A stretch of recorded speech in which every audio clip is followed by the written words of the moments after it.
Bonjour à toutes et à tous, soyez les bienvenus dans ce nouveau numéro de CQFD, l'émission qui vous simplifie la vie patrimoniale. Au sommaire de ce mois de décembre, on parlera d'abord d'un placement alternatif aux actions. On vous dira aussi, fête de fin d'année oblige, comment gâter vos enfants et petits-enfants, le tout sans y laisser trop de plumes. On parlera également investissement immobilier et nous vous dirons pourquoi les SCPI spécialisés sur le secteur de la santé méritent vraiment toute leur place dans votre épargne. Enfin, on parlera de cession d'entreprise et vous verrez que vendre sa boîte, ça se prépare, surtout quand on veut optimiser sa fiscalité.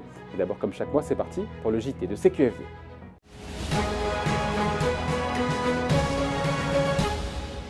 Et on démarre ce journal avec cette bonne nouvelle pour celles et ceux qui ont un PEA. La taxation sur les retraits réalisés avant la 6e année pourrait être allégée. Bonjour Émilie. Bonjour David. Alors effectivement, c'est ce que viennent de décider les sénateurs dans un amendement voté dans le cadre de la loi de finances 2019.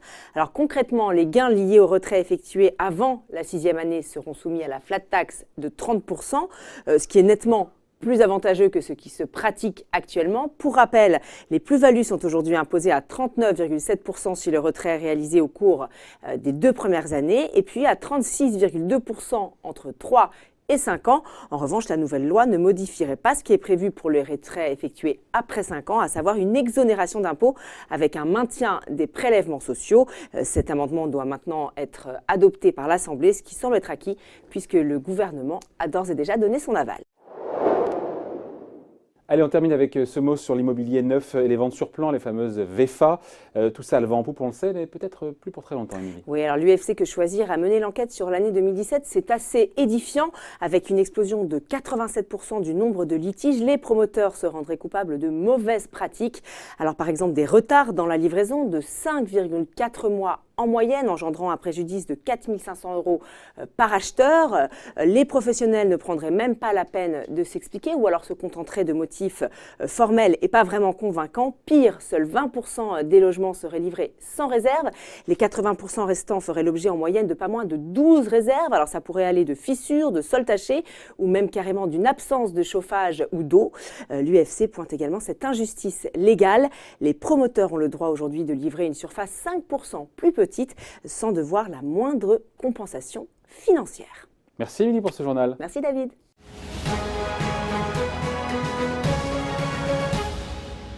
Quelle place pour les produits structurés dans votre épargne? On voit ça avec Brice Gimeno. Bonjour. Bonjour. Alors, c'est un euphémisme, les marchés sont agités, sont chahutés. En quoi est-ce que les produits structurés ont toute leur place dans un portefeuille? Ils sont maintenant incontournables? C'est une classe d'actifs à part entière? C'est une classe d'actifs à part entière qui a vraiment du sens dans une allocation d'actifs en diversification des fonds communs de placement traditionnels, puisqu'ils offrent une visibilité sur le placement, tant en termes de protection que de rendement. Voilà.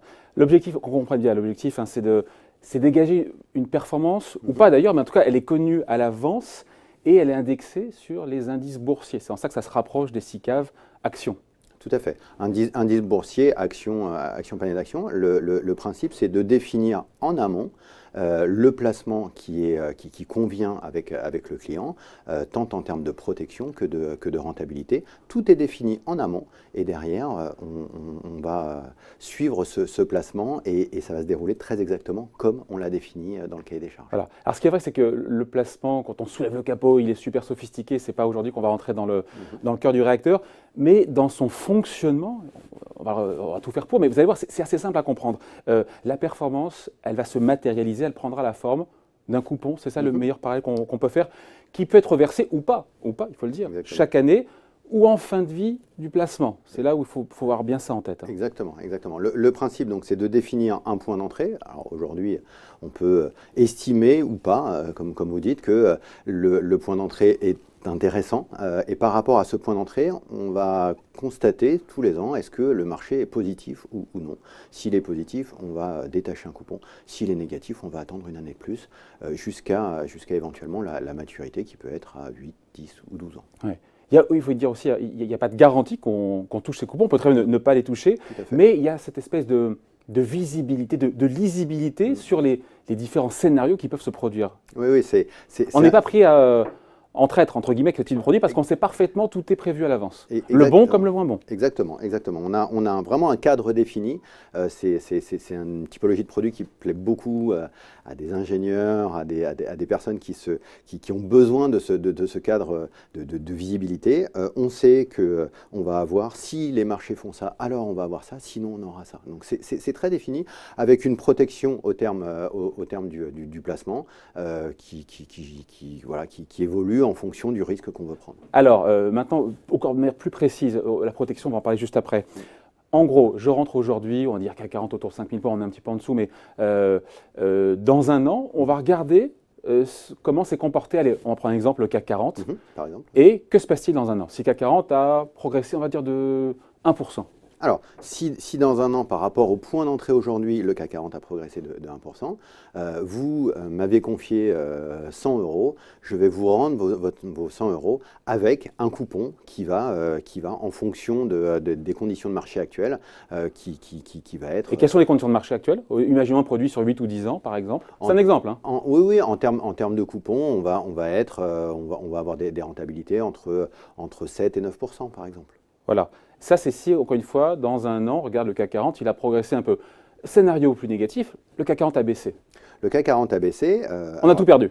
On n'a absolument pas tout perdu. Année 1, constatation, le CAC 40 est en dessous des marchés d'aujourd'hui. On ne touche pas le coupon. Généralement, sur cette typologie de produit, on met ce qu'on appelle le coupon en mémoire pour avoir un versement de ce coupon en année 2. Donc, parce que dans 2 ans, on va de nouveau regarder le CAC 40, où est-ce qu'il se situe par rapport au jour 2 ans avant où on a acheté le produit. Au jour d'aujourd'hui, exactement. Et de nouveau, si on n'est pas à 5000 points, mais si on est encore une fois à 5000 plus 1%, exactement. On va toucher une fois le coupon ou 2 fois le coupon? 2 fois le coupon, puisqu'il y aura 2 années se seront produits. Donc on touchera 2 fois le coupon. Le premier qui a été mis en mémoire, plus celui de l'année en cours. Voilà. Donc le worst case, pardon, hein, je fais le chat noir, mais on est tout le temps en dessous. Le CAC 40 est toujours en négatif par rapport au moment où je suis rentré. En fin de vie du produit, 8 ans, 10 ans, c'est ça? On s'est fixé à l'avance. Oui, voilà. Et bien là, on ne touche aucun coupon.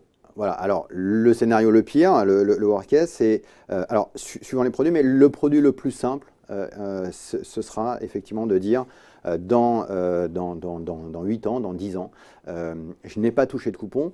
Par contre, généralement, j'ai une protection sur ce type de produit qui me permet de récupérer mon capital si les marchés n'ont pas subi une baisse de plus de 40 à 50%. Donc le worst case, c'est effectivement l'indice finit, on va dire, les 10% en dessous dans 10 ans par rapport à aujourd'hui. On n'a touché aucun coupon, mais on récupère son capital. Exactement. Parce qu'il y a une protection, et on finira là-dessus, c'est important. Il y a une protection, il n'y a pas une garantie, c'est-à-dire une protection en capital. Voilà. Encore une fois, qui est fixée à l'avance. Connue à l'avance, exactement.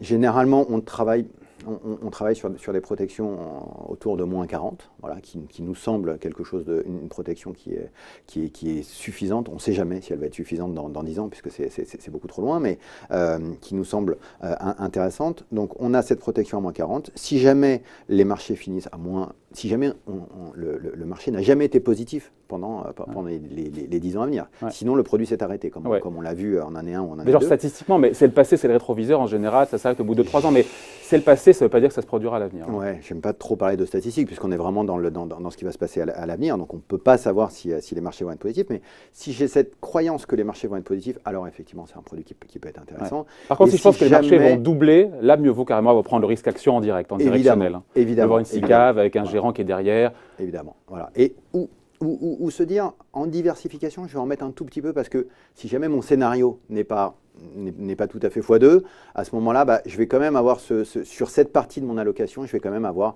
cette rentabilité autour de 7-8%, qui finalement me convient bien. Si j'arrive à avoir 7-8% tous les ans, je serai avec content. Une protection capitale, et ça c'est intéressant. Dans les inconvénients, il faut les citer. L'argent peut être bloqué jusqu'à 10 ans. On ne sait pas trop en fait quand est-ce qu'on récupère son argent. Ça fait partie des inconvénients, il faut le dire. Tout à fait, évidemment. Et il y a ça, égalité qu'on ne touche pas les dividendes liés au CAC 40 pendant toute la période. Tout à fait. Exactement. Mais après, on se dit quand même que, et on finit là-dessus, c'est un concurrent assez redoutable quand même pour les SICAV actions, parce qu'on a indexé avec des coupons sur la performance des marchés actions, et en même temps, on a une protection en capital Quelque part, vous allez me dire que c'est complémentaire, mais moi, on peut voir ça aussi comme étant concurrent, non? Pour moi, c'est vraiment complémentaire. C'est vraiment ce cadre d'investissement. Ça va plaire à certaines personnes qui ont besoin de se projeter et d'avoir ce cadre d'investissement. Et puis d'autres personnes vont préférer faire confiance à un gérant parce qu'ils ont l'habitude de travailler avec ce gérant ou ce gérant fait des très bonnes performances par le passé. Et comme vous le disiez, si les marchés font plus 10, peut-être que ces gérants vont pouvoir faire plus 15. Ce qui ne sera jamais le cas de ce produit. On a défini le cadre d'investissement, ce ne sera jamais plus 15. On a défini à plus 7. Ce sera plus 7. Voilà. Donc, ça paraît un peu contraignant, ça plaît à certaines personnes, ça ne va pas plaire à d'autres. Donc, alternative intéressante. Il en faut pour tous les goûts. Exactement. Merci Brice pour cette explication. Merci à vous.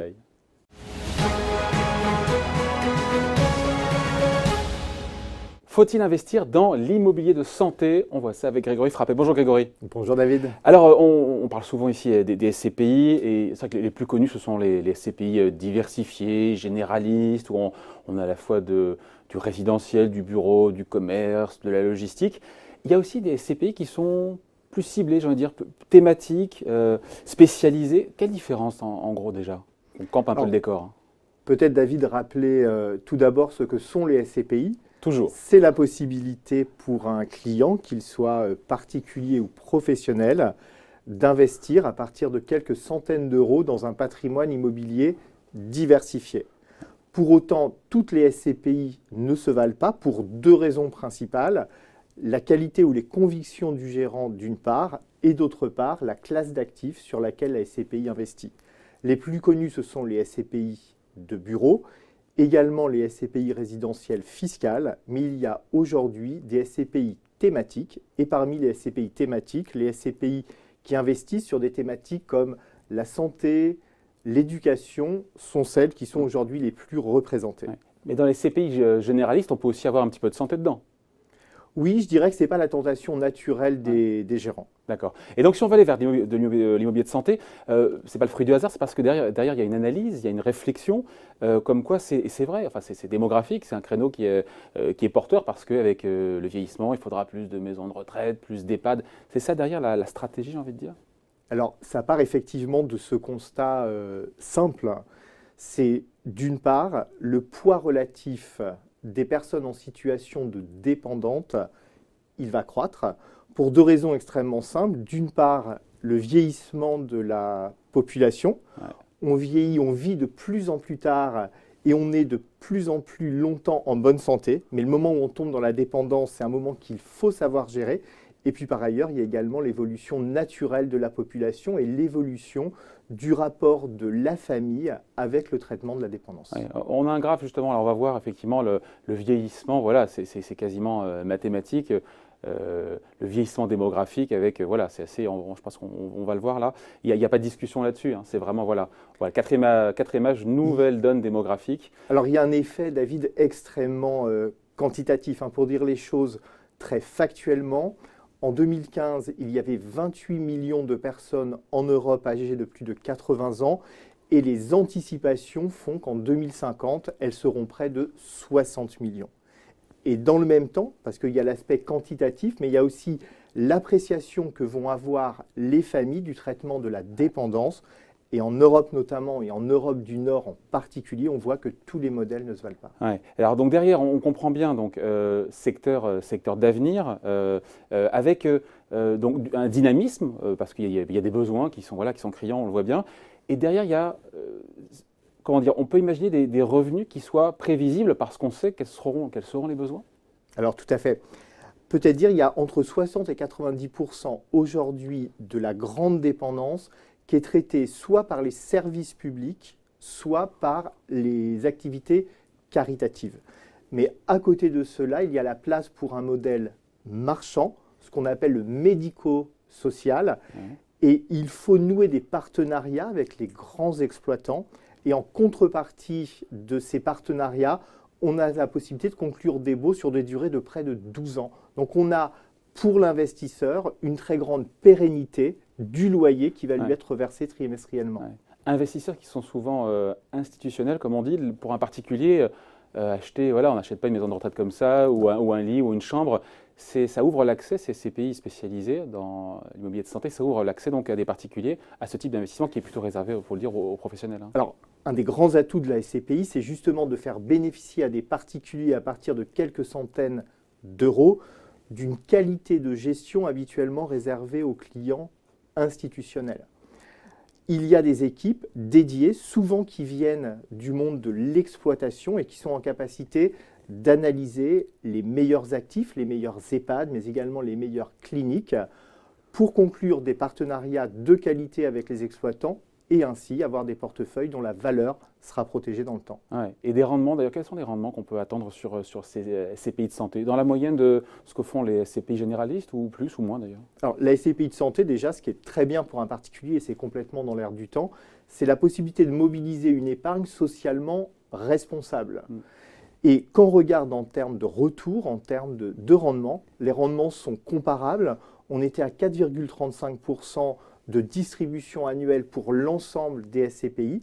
Et sur ces SCPI thématiques, on est dans le même type de rendement, voire parfois un peu au-dessus, autour de 4,60, 4,70%. Ouais. Avec un dernier avantage qui est intéressant, qui n'est pas négligeable, c'est de se dire que quand on investit là-dessus, sur les SCPI de santé, dans l'univers de la santé, on est décorrélé, alors qu'on peut dire on est moins dépendant, on va dire, moins dépendant de ce qui se passe sur les marchés financiers.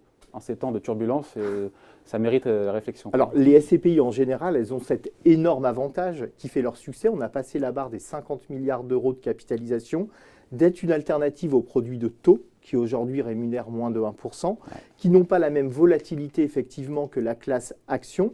Et au sein de l'univers des SCPI, les SCPI de santé sont beaucoup moins corrélés, beaucoup moins en relation que les SCPI de bureau avec l'activité économique. Là, on est vraiment sur un besoin sociologique, le traitement de la dépendance, et on voit qu'il y a de plus en plus ce besoin qui s'exprime pour nos familles. Ouais. Donc du rendement et moins de volatilité, moins de risques. Du rendement, moins de risques. En revanche, des actifs qui sont plus monovalents, et il faut bien identifier la valeur résiduelle à terme de ces investissements et donc la en français, ça veut dire quoi la valeur résiduelle à terme, ça? Eh bien, ça sent l'entourloupe, là. Il n'y a pas d'entourloupe, David. Vous avez dans les SCPI, d'une part, la distribution. Ouais. Et la valeur à terme, c'est le moment où vous voulez vendre votre part. Ouais. Quel est l'argent qu'on va vous rendre? Est-ce qu'il y aura une plus-value ou une moins-value ça, on le saura sur votre investissement? à la fin. Ça veut dire ne pas se tromper dans le... Vous le saurez à la fin, sous réserve de ne pas se tromper sur la capacité de l'exploitant de rester longtemps dans son actif. Voilà, c'est bien, on a expliqué tout ce qu'il fallait. On n'a rien oublié, non? On n'a rien oublié. On pourrait en faire 1 heure, mais... Bon, merci pour ces explications, Grégory. Bonne journée. Bye.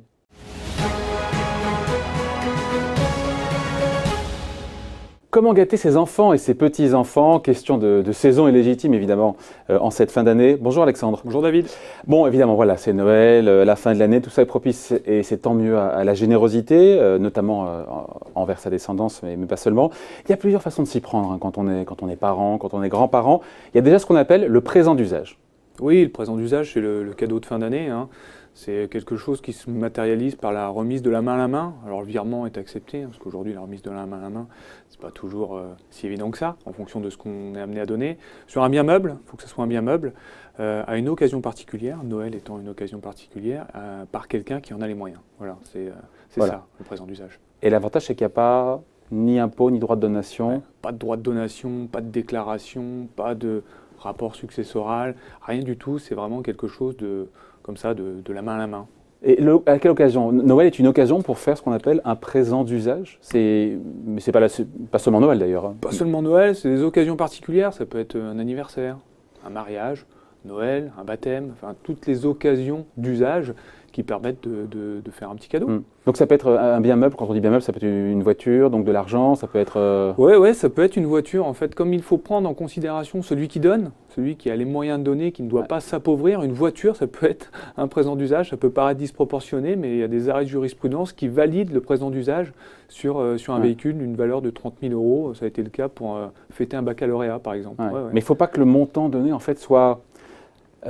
trop élevé, trop excessif, c'est ça en fait, par rapport à la situation patrimoniale de celui qui donne, c'est ça en fait, il faut l'apprécier, mais il n'y a pas de règle, genre c'est 10% de vos revenus Non, c'est une définition jurisprudentielle, donc c'est les juges du fond qui apprécient si le montant est disproportionné ou pas, et on doit l'apprécier effectivement en fonction de celui qui donne, en fonction de sa situation patrimoniale, ses revenus, et aussi son patrimoine, son volume patrimonial. Le présent d'usage, on peut le répéter à tous les Noëls, à toutes les bonnes occasions, une fête, un anniversaire. Ouais, c'est même presque encouragé, on va dire, par la jurisprudence. Plus il y a un présent d'usage à des périodes précises comme l'anniversaire ou le Noël, plus on considère que c'est un présent d'usage, justement. Ouais. C'est simple, donc encore une fois, pas d'impôt, pas de droit de donation, Rien du tout. pas de formalité spécifique. Pas de déclaration auprès de l'administration fiscale, il n'y a pas de formulaire comme on le fait dans le cadre d'un don manuel de somme d'argent ou dans le cadre d'une donation auprès d'un notaire. C'est vraiment très simplissime, on remet le bien, c'est un cadeau finalement, et puis voilà. Ouais. L'idée, c'est pas de donner des montants, mais quelqu'un qui gagne bien sa vie et qui donne 1000 €, ça passe, et quelqu'un effectivement. C'est difficile à apprécier. Hein. Je prends un exemple sur une jurisprudence, à l'occasion d'un mariage, alors c'est en francs, il y a un bien qui est des aquarelles, c'est une jurisprudence qui est connue pour une valeur de 70 000 francs et qui au moment de la revente a été valorisée plus de 5 600 000 francs à l'époque. Vous voyez, le différentiel et la plus-value, elle s'était caractérisée comme un présent d'usage, donc il n'y a pas de définition précise. Bon, il ne faut pas que ce soit excessif par rapport en tout cas au train de vie, au patrimoine de celui qui donne. C'est exactement ça. Point positif, et on finit là-dessus, parce qu'après il y a d'autres possibilités, on verra au-delà du présent d'usage. Ce qui est donné ne vient pas raboter, on comprend, l'abattement général. Est-ce qu'il y a un abattement en termes de donation qui est de... Lorsqu'on fait des donations, il y a un abattement, c'est-à-dire qu'on n'est pas fiscalisé au-delà d'une certaine somme. Ouais. Cette somme, depuis 2012, c'est 100 000 € entre parents. Ça a beaucoup et évolué, enfants. ça a évolué. Maintenant, en ça tout cas, on varie. est à 100 000 € tous les 15 ans. Tous les 15 ans depuis 2012, effectivement. Et ce présent d'usage ne vient pas raboter effectivement le disponible qu'on peut donner à ses enfants ou à ses petits-enfants. Raboter, grignoter, on peut en trouver d'autres, des comme ça. Ouais. Autre possibilité, donc au-delà du présent d'usage, le don manuel donc, de sommes d'argent, qu'on comprenne bien les différences et les points communs justement avec le présent d'usage. Alors le don manuel, c'est un don spécifique qui avait été mis en place à l'époque sous la présidence Sarkozy, qui avait vocation à injecter de l'argent dans l'économie. C'est un don qui est exonéré à hauteur de 31 865 €, c'est très précis, à partir du moment où le donateur a moins de 80 ans et celui qui reçoit le don est majeur. Donc c'est un don qui se défiscalisé et dont l'abattement se renouvelle tous les 15 ans. Et donc par enfant, c'est-à-dire que... Exactement, si j'ai 2 enfants, je peux donner un peu plus de 62 000 € et ça fonctionne entre parents et enfants, entre grands-parents, petits-enfants, et s'il n'y a pas de descendance, vis-à-vis des neveux et nièces. Et donc si on a fait un don manuel mais qu'on n'a pas atteint ce plafond de 31 865 €, on peut le renouveler jusqu'à temps qu'on atteigne ce fameux abattement. D'accord. Donc on peut le renouveler, tant qu'on n'a pas encore une fois fait le plein, comme on dit. Hein. Et le don manuel, encore une fois, il est cumulable avec le présent d'usage, ce qu'on a parlé. C'est absolument cumulable avec le présent d'usage et c'est également cumulable avec la donation et l'abattement de 100 000 € dont on vient de parler. Et si on pense qu'il y a des parents qui sont très généreux, qui ont les moyens surtout et qui veulent donner plus, encore une fois que c'est 31 865 € défiscalisés, là pour le coup. Je peux donner, dans le cadre des abattements de 100 000 €, je peux monter à 131 865 €, plus le présent d'usage, si je peux le faire, bien évidemment. Là, pour le coup, il y a un formulaire, on finit là-dessus, il y a des formalités, il y a un formulaire à remplir. Oui, pour le don manuel, il y a un formulaire à remplir, c'est un formulaire spécifique, c'est 2735, on passera les détails, mais en tout cas, il y a des formulaires à remplir. Et si c'est une donation qui porte sur autre chose que des liquidités ou un bien meuble, eh bien, il faut passer devant chez le notaire. Voilà, donc il y a des choses à faire pour gâter ses enfants et ses petits-enfants à l'occasion des fêtes de fin d'année. Merci Alexandre. Merci David.